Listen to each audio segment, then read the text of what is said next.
Bom dia, galerinha do Luiz Bortoleto, tudo bem com vocês? Aqui quem está falando é o professor Marcelo de História.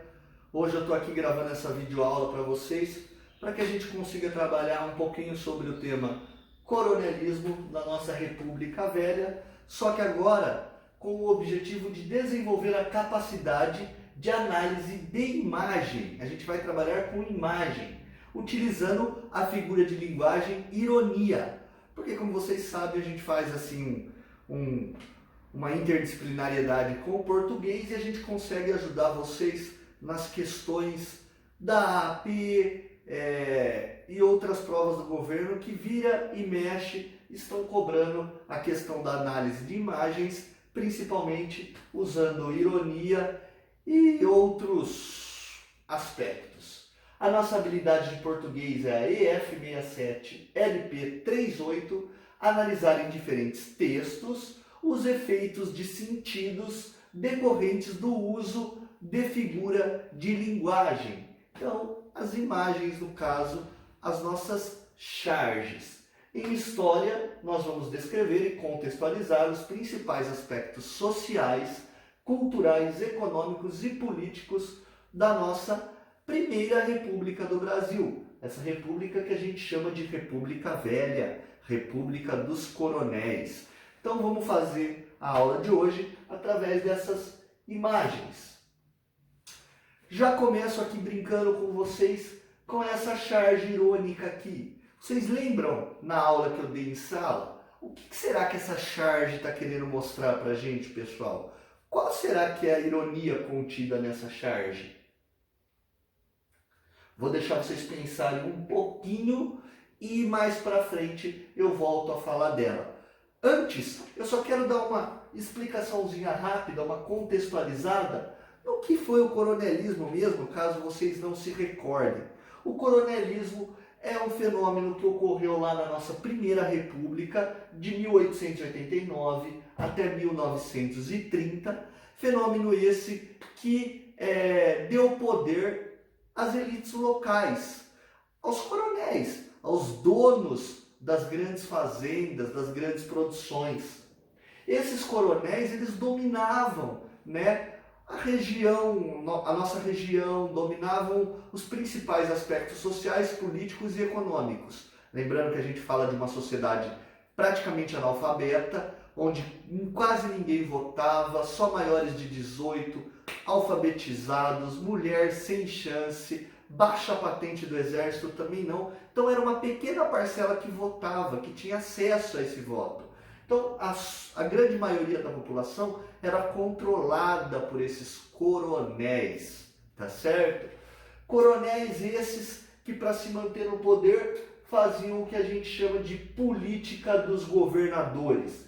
O nosso esqueminha aqui embaixo está mostrando os coronéis dominando o âmbito local, escolhendo, através do poder e do voto, os deputados e governadores, e também, através da soberania do Estado, dando apoio para que o presidente eleito fosse próximo a eles. Então, o que era a política dos governadores? Troca de favores, pessoal. Era uma troca de favores cíclica. Era uma roda, um jogo em rodas. Ia e voltava, ia e voltava. O coronel liderança local dominava lá os votantes, os eleitores, que no caso eram seus trabalhadores, e através desse domínio ele conseguia apoiar os deputados e também o presidente. E os deputados e presidentes, em contrapartida, davam apoio para o coronel controlar e continuar controlando e dominando a sociedade.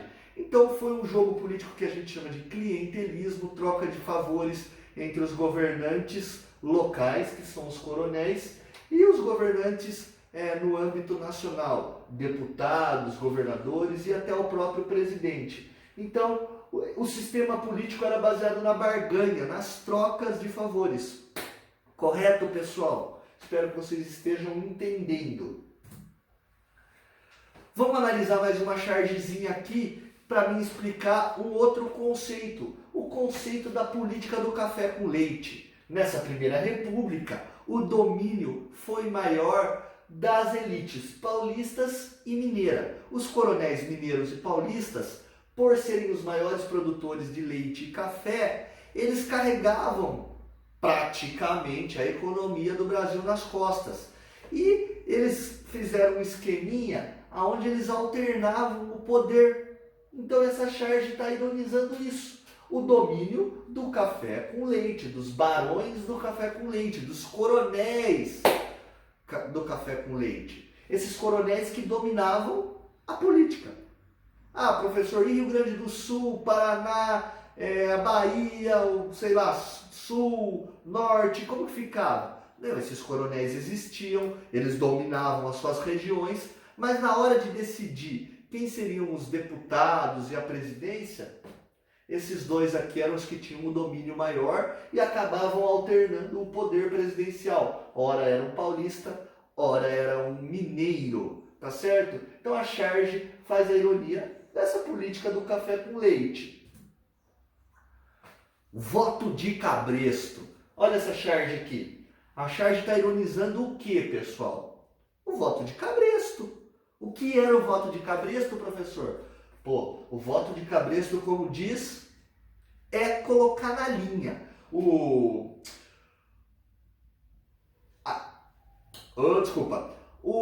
A pessoa quando está em cima do cavalo ou do burrinho, não tem o cabrestinho que ela controla o burrinho, para o burrinho andar direitinho, para o cavalo andar direitinho, para não sair em disparada e a pessoa não cair? Era mais ou menos assim.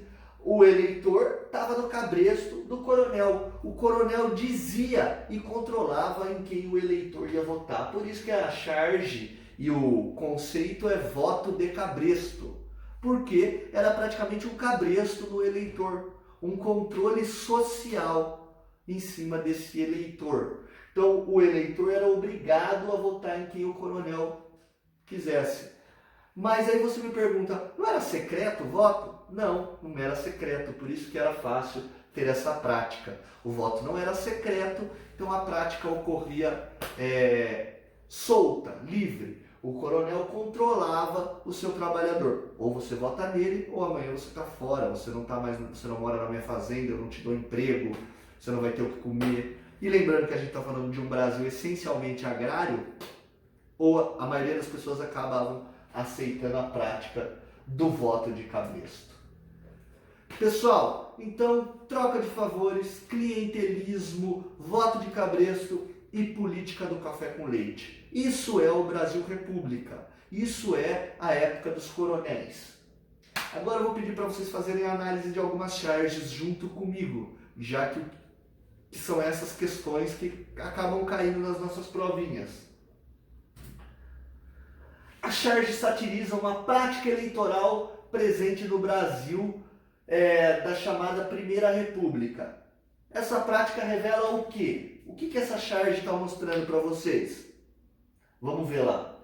Um homem, um burro, o homem é o político, o burro é o eleitor e a soberania controlando a eleição. O que será que essa charge está satirizando? Vamos à resposta?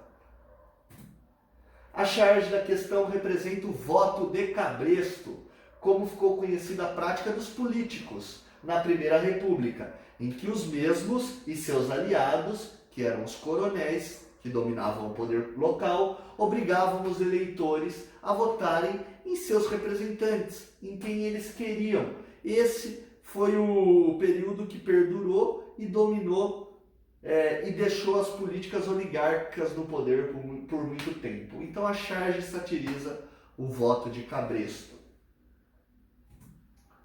E essa charge aqui, vamos analisar ela? O que será que ela está satirizando? Um morro, uma cadeira, várias pessoas aqui embaixo, duas ali em cima. Só que olha aqui, Rio Grande do Sul, Paraná, entre outros estados. E lá em cima, São Paulo e Minas Gerais. Qual é a sátira dessa charge? Desculpa.